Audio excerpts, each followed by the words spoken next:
یہ امر بہت افسوسناک ہے کہ کسی شخص کا علم و فضل یا احترام ہمیں حق گوئی سے باز رکھے۔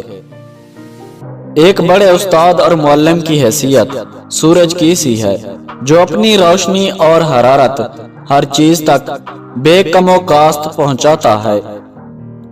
یاد رکھو، انسان کی بقا کا راز انسانیت کے احترام میں ہے۔ عشق رسول صلی اللہ علیہ وآلہ وسلم کے بغیر انسان نہ دین کا ہے اور نہ ہی دنیا کا۔ مسلمانوں کے لیے جائے پناہ صرف قرآن پاک ہی ہے۔ قرآن کریم کا صرف مطالعہ ہی نہ کیا کرو بلکہ اس کو سمجھنے کی کوشش بھی کرو۔ غلامی بہت بڑی لعنت ہے۔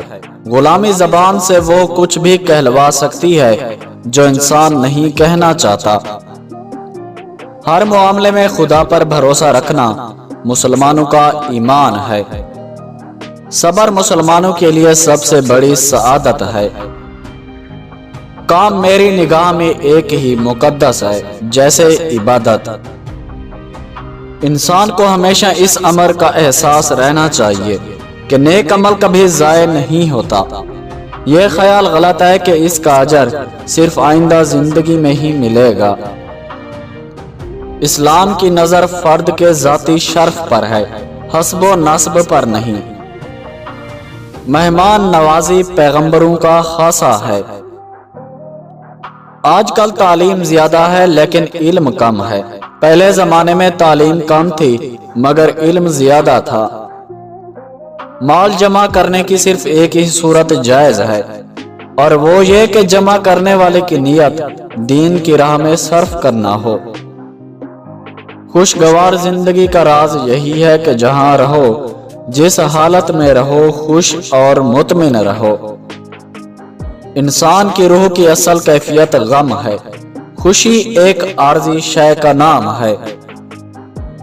اگر تمہارے دل میں اس امر کا سچا جذبہ موجود ہے کہ ہم عزت و آبرو کی زندگی بسر کریں تو متحد ہونے کی صورت پیدا کرو۔ مخالف کو بھی نرمی سے سمجھاؤ۔ قلب کی فطرت ہی ایسی ہے کہ وہ محبت سے رام ہو سکتا ہے، مخالفت اور عداوت سے رام نہیں ہو سکتا۔ میرا عقیدہ ہے کہ انسانی جماعتوں کے اقتصادی امراض کا بہترین علاج قرآن پاک نے تجویز کیا ہے۔ مصیبت ایک عطیہ خداوندی ہے تاکہ انسان پوری زندگی کا مشاہدہ کر سکے۔ مقصد واحد کی لگن والا آدمی ہی سیاسی اور معاشرتی انقلاب پیدا کرتا ہے، سلطنتیں قائم کرتا ہے اور دنیا کو آئین عطا کرتا ہے۔ ایک سوچنے والے زندہ انسان کے خیالات میں تبدیلیاں ہوتی رہتی ہیں۔ نہیں بدلتا تو پتھر نہیں بدلتا۔ دنیا ایک بہت اہم مقام ہے اور اس سے صحیح استفادہ کرنے کے لیے ہمیں انسان کامل بننے کی کوشش کرنی چاہیے۔ علم کی جستجو جس رنگ میں بھی کی جائے عبادت کی ہی ایک شکل ہے۔